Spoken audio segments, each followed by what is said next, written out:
If you've stumbled to my side of YouTube, this is probably because you have already heard something about the Balkan witches. Those who could summon storms, who could change their appearance and become animals, and heal only with a whisper. But who were they? Were they dangerous sorceresses, or were they just some old lady in a village under the Balkan mountains? Today we are finding out who were the Balkan witches, and maybe we'll find that the answer is never simple.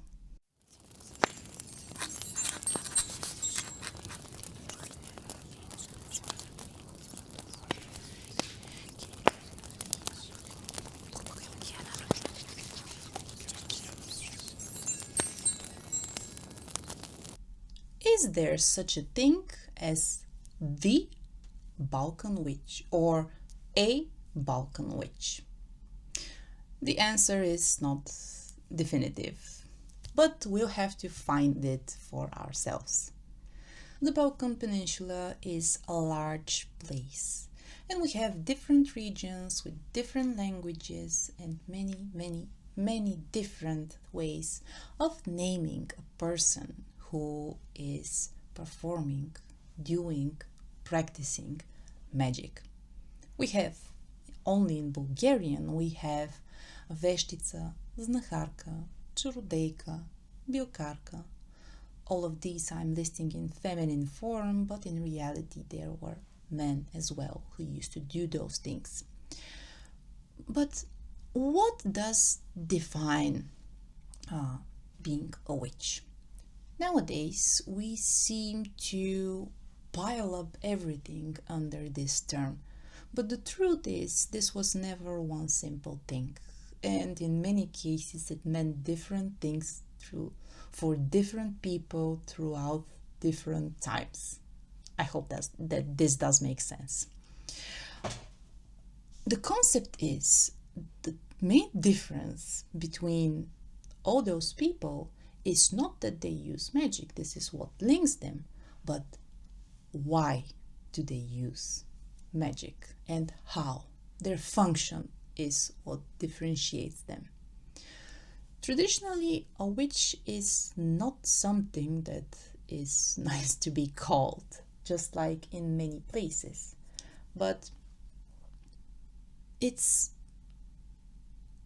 also a term that defines people that are knowledgeable, and it's never black or white here. So if you have someone who is called a witch, they're not living outside of society. They're living inside society, but they are doing something secretly.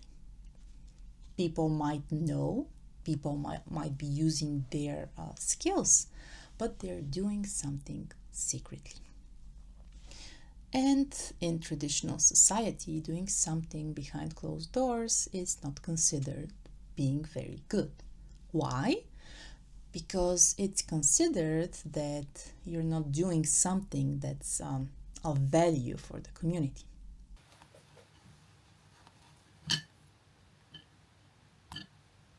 The types of witches or magical practitioners, to be more precise, were also different.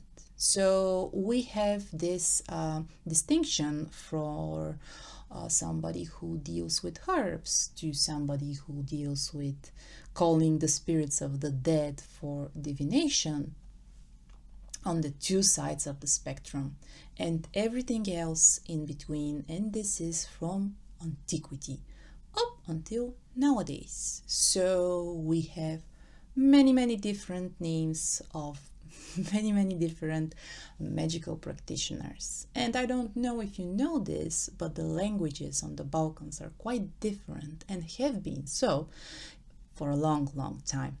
So we have no one unified idea of what a Balkan witch is, but we have an idea, or more so a unifying thread, and that being the use of magic.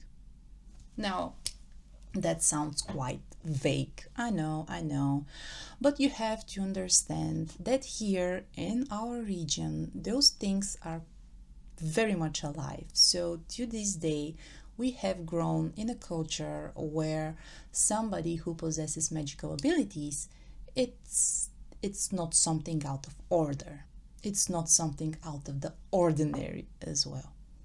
This is mostly due to the so-called folk healers, those women and men who heal with incantations.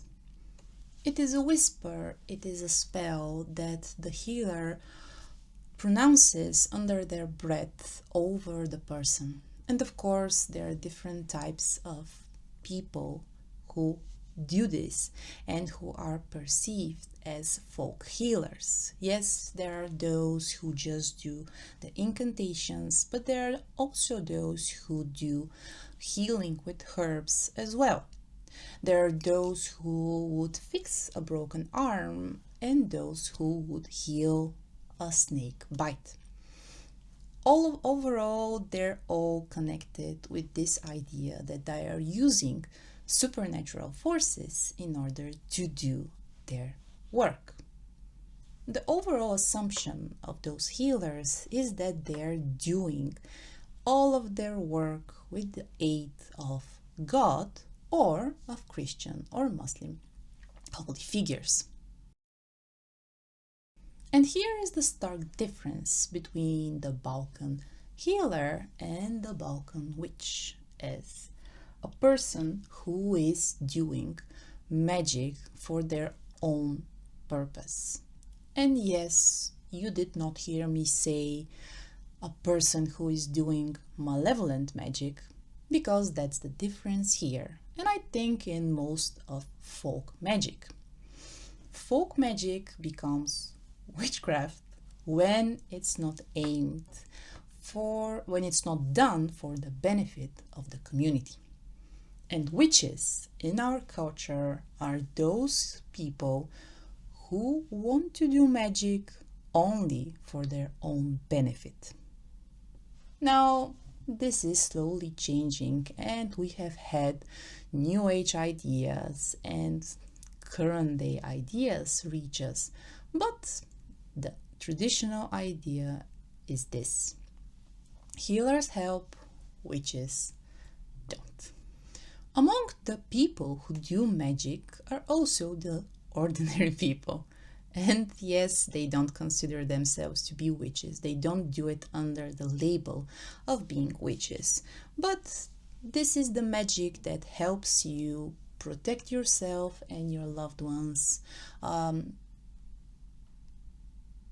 keep healthy and have luck in life, and also maybe have something supernatural help you to lead a better life.